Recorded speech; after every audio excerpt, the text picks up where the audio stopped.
We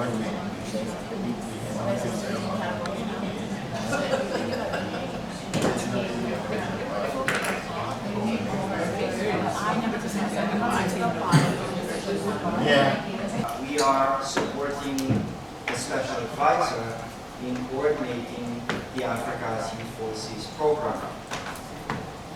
We have a full schedule in front of us, and we are very happy that you are able to join us for this open conversation with young people from Africa, including those established on the continent and the diaspora.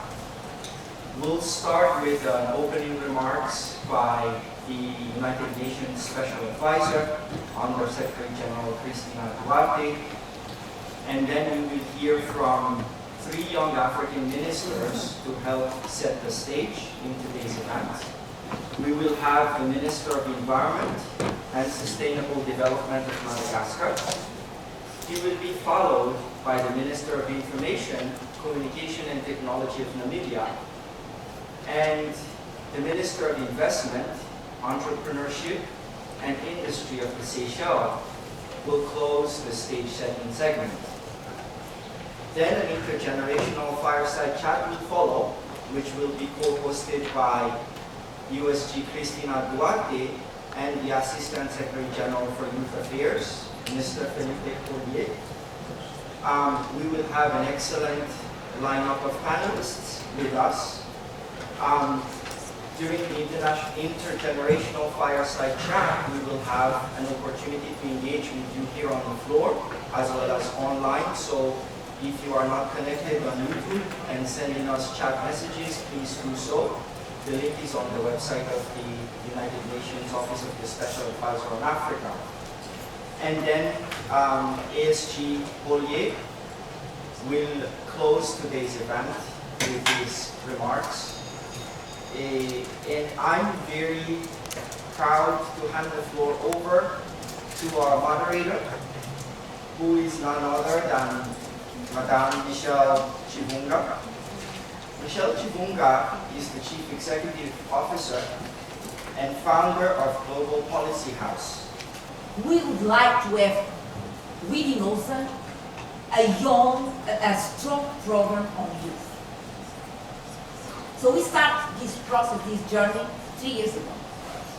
And the main goal of African member states was, through the implementation of this youth program, to create a space in the New York stage for youth voices.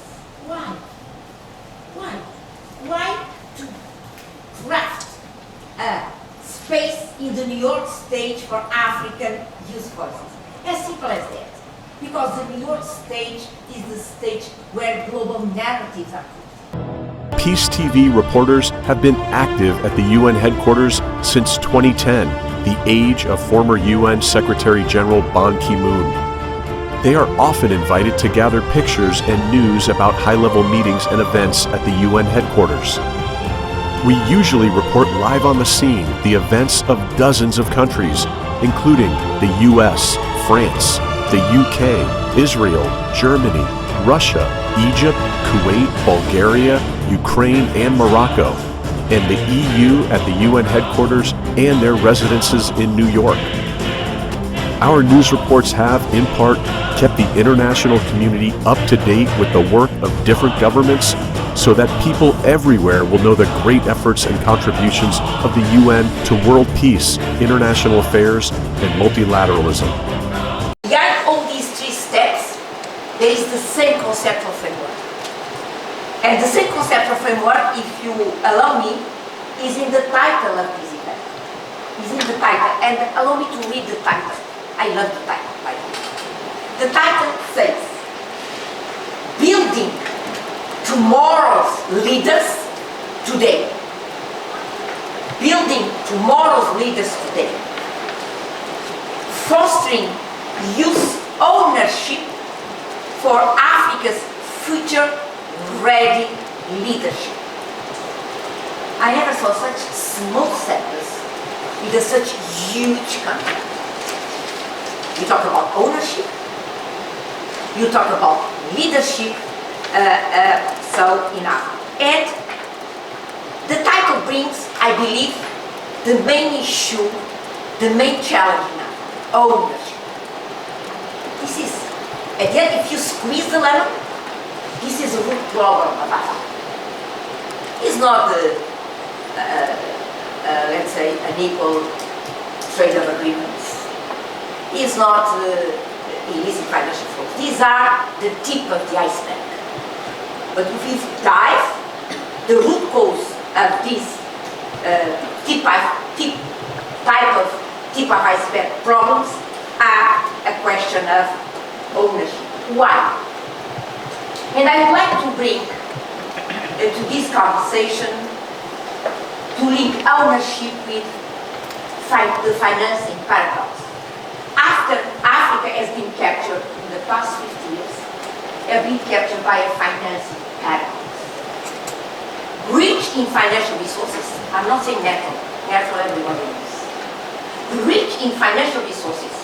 As we speak today, Africa already finances more than 75%.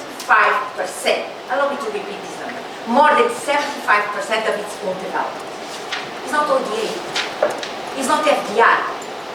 Are African resources financing more than 75% of Africa's development. The question is, why Africa, despite being rich in financial resources, is in debt distress? Africa loses, on average, annually, $500 billion a year. If our continent loses $500 billion a year, it's because our continent has been able to generate that. I cannot lose my iPhone if I don't have an iPhone. You have efficient theology, you take care of that. But not now, not now. I can lose my iPhone if I have my iPhone before. So if Africa loses 500 billion, it's because Africa has been able to generate. But Africa has been unable to grab, to mobilize. What is the missing piece? Institutions, country systems. Why? Because we're still not addressing the question of ownership and control of economic and financial affairs. So when discussing building tomorrow's leaders today, I do believe that you as future leaders, you need to be aware. You need to be, in my opinion, allow me, this is an open and frank conversation. You need to be aware, you need to be aware that to be the tomorrow's leader that Africa needs, the Africa we want, you need to be aware that this ownership deficit needs to be addressed. Needs to be addressed. Otherwise, it will be not possible to generate Africa's future-ready, let's say, leadership. And I do believe that today, young people need to be aware of this challenge, of ownership challenge, to be ready to exercise down the road a strong leadership that address the root problems. We're addressing a number of areas that one talked about. I will just head on straight to introduce our ministerial delegation that is kindly joined us today. Very, very excited about the young ministers who are here to also speak to all of you, the young people, and also to really kind of tell us a little bit about what is happening in their countries. So I'll start by an introduction with all the ministers, and then we'll go in that order in terms of the presentations from the ministers.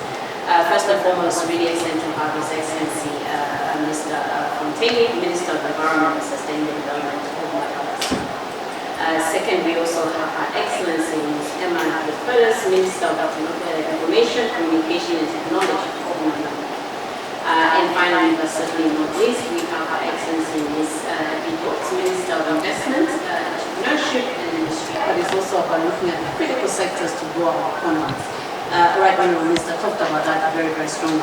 And quickly going into the Honourable Minister in Namibia, it really, really touched my heart when she talked about the importance of voices from young people in conflict areas. We often forget that we actually have countries where we're not all in stable conditions. I think it's very, very important to hear the voices from the young people who are in the conflict zones. You know, the world is going through turmoil, not just in Africa, but the world is going through turmoil. It's important to hear the voices of our young people who are also in the conflict zones, because they sometimes have these solutions. Also very important, the Honorable Minister talked about, you know, the transition to action.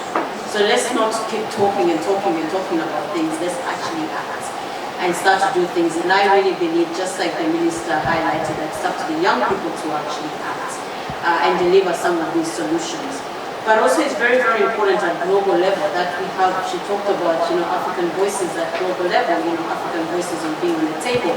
We are here on the table today, young people. I think you should celebrate that, and we must, you know, commend the Under Secretary General and her team for putting this together and making sure that we are at the table and that we are being heard. I think very, very important. And certainly also she talked about the importance of leadership, tackling corruption, and also not making norms of their crippling normalities, right? I think that point is very, very important. Let's not make things that are detrimental to the continent and normal. Right? Things like corruption, let's start to tackle that and handle it. And corruption does not reside just in Africa, right? But we have to handle our own business and make sure that we are tackling the things that are crippling us as a continent. And finally, but certainly not least, you know, very, very passionate address from the Minister, Honorable Minister from Seychelles. 100% agree with how the points around how we Africans can actually make the work. I think that came out very strongly. If we put our minds together, if young people come together, we can lead the world. I truly believe that. Even for myself as a business, I set up my business with the belief that I can do it. Right? Yes, I am in a very male-dominated sector, but so what? I am ready to deliver. So I really want young people to also believe that we can do it and lead. Most of the countries are already moving into artificial intelligence. We cannot only be focused on making universal education. I'm sorry. We have not delivered 20 years ago. Now we need to deliver what we have delivered, and at the same time grab the 21st century. We need to have elasticity in our mindset to be able to put into motion at the same time different work streams. Those work streams to address past challenge that we have not done. So, I'm sorry, but we need to do. But at the same time, the same mindset needs to be ready for what? For artificial intelligence. And I do believe that let's have this conversation, because without education and without approaching education as the tool to grab the future, will not get there. With these words, I would like to give the floor to my dear colleague, to Philip. The floor is yours. Thank you, Christina. Good morning to everyone. I'm really happy and it's a pleasure to join this event today. And thank you, Christina, especially to you and your team, rather people closer to the United Nations. And that's why in 2022, the United Nations General Assembly established the United Nations Youth Office. And that's a big step, because this means that all the member states, all the countries of the United Nations agreed that how to bring young people closer to the decisions in this institution, in this whole system, is crucial for the years to come. Young people are experts in their own lived realities. African young people are experts in what is happening and what needs the African region, and are experts in how to bring this experience into the global discussions. So consulting and meaningfully engage with young people is critical if we want to address effectively the issues of this world. And meaningfully engage with young people is critical if we want to create and to build trust between institutions and young people. So for me, it's a pleasure to be here to have this conversation, and I think that we should pass to the important which is to hear about the experiences of 4 young leaders from the region. I think that two of them are joining us here in present. 2 of them are joining virtually. I hope that Ahmed made it. Yes, great, because I think that at the beginning there were some issues with the connection. But I don't know, Christina, if you want, maybe we can pass the mic to our guests so they can, and panelists, so they can introduce themselves. So here in the room we have Rakia and Kenneth, and virtually joining us Jasmina and Ahmed.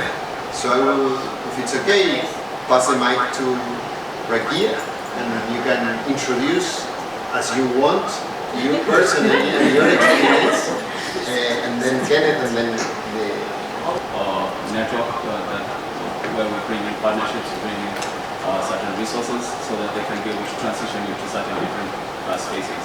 So I believe that that's where we have a say in some way, and appreciate you for letting me share their voice.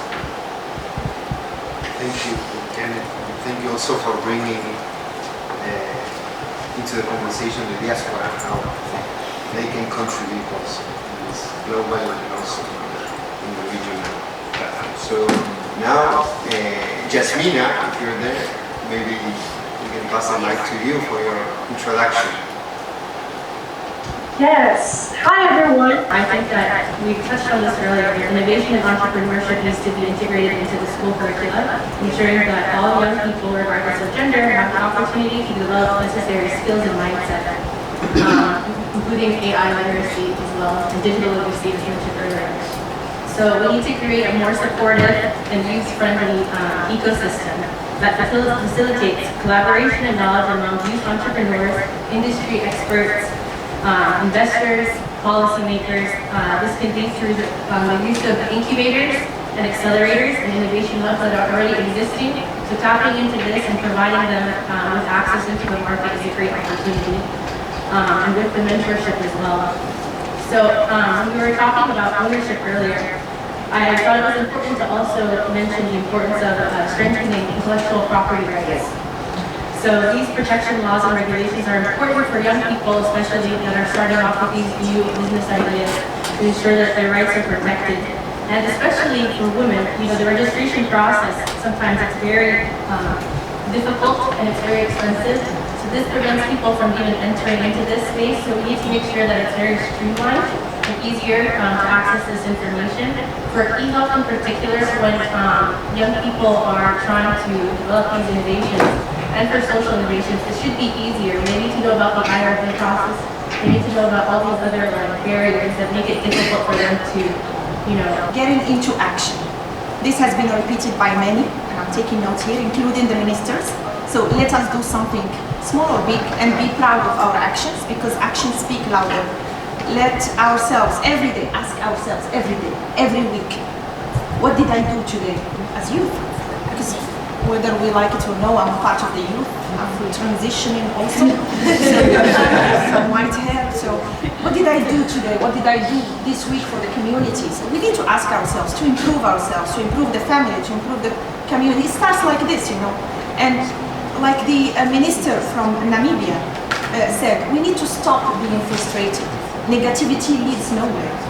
We need to look for opportunities, and we're smart. We're having opportunities. This, me, myself, now it's not the same opportunities that I had 15 years ago. We need to look for those opportunities and to reflect on the aspirations of the African youth. And yes, the continent is getting younger, and this is by itself and de facto an opportunity. Let's not talk about it because I had a speech, but I'm not gonna. The 1.8 billion people in the world constitute 18%. These things I will leave them for, I'm not gonna take much of the time, but let me just say that investing in accessible and quality education, including STEM education, this equips youth with the knowledge and skills. Investing in opportunities in terms of learning and training. You want to take those youth to the job market. Is to make sure we are talking about STEM and also policies that are gender deliberate. He has made sure that any lady or any woman who is studying STEM at university level, we do those at the cost, of no cost to them. The government takes responsibility of that. Because we're all talking about unemployment, how it is difficult to access resources. Where African leaders, we have to start taking responsibility to provide those resources for our people. And of course, there are so many challenges, social challenges in Africa as well as in the world. For example, we talk about unemployment, and our young lady there has provided very, very good models as to how to overcome those and to include women in entrepreneurship and business ventures. It's very, very important.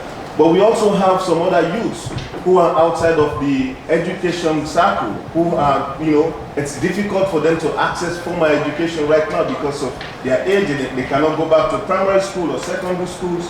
What do we do for those youths? Some of them are taken into drugs. Some of them are taken into violence. Some of them are taken into crime.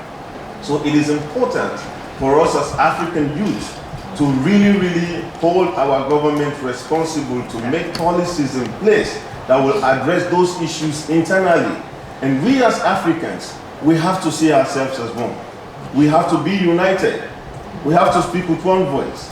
We cannot be speaking from different sides of our mouth in the room and we expect the Europeans and the Americans to respect us. We have to stand as a united continent as we have the United States of America. Forward to working with each one of you in your countries as we elevate and amplify your voices. And I'm a proponent of African youth and the work that we've been doing for the last 20 years and being with African youth before coming to the UN. So this is my home. Happy to be around the youth, and we bring new voices, we bring action, we bring hope. Yes, a loud voice on this. Second, as in my office, just a coincidence, we are about to write, and I hope to finalize a report on cause of conflict in Africa, and the 2024 report mentions exactly how the dysfunctionalities around the rule of the law system in Africa, in some countries, has been feeding instability and conflict. Third, we reach a stage that we Africans, we need to be the first to talk about our own problems and not to wait for third parties outside the continent to point us a finger. Reflecting also on what the USG was bringing into the conversation, I highly encourage you to engage with your capacity also in this process, to engage with the UN in your community, in your country, to engage with your governments at the national, at the regional, and at the local, to engage with your communities. And on our side, we're going to push and to support in our capacity the negotiations taking place so we can put youth at the center, because it's crucial. If we want to bring trust into this multilateral system, we need also some transformations that create the platforms for a meaningful engagement, not only of young people, citizens in general, but especially of young people. And creating these possibilities is really a smart decision to take. Creating this mechanism is, of course, based on a human right to participate, but it's also to be more effective when addressing the issues, and it's also to bring this 50% of the population closer to the decisions so that they feel part and they trust in the decisions that are made. So thank you once again, and I hope that this is the first of a series of conversations and opportunities to collaborate. Thank you.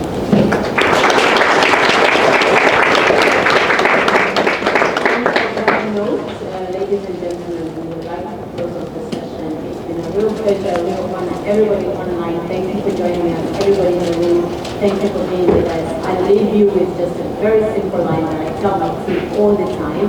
You can you will, and you absolutely already have. So let's continue our career for the future.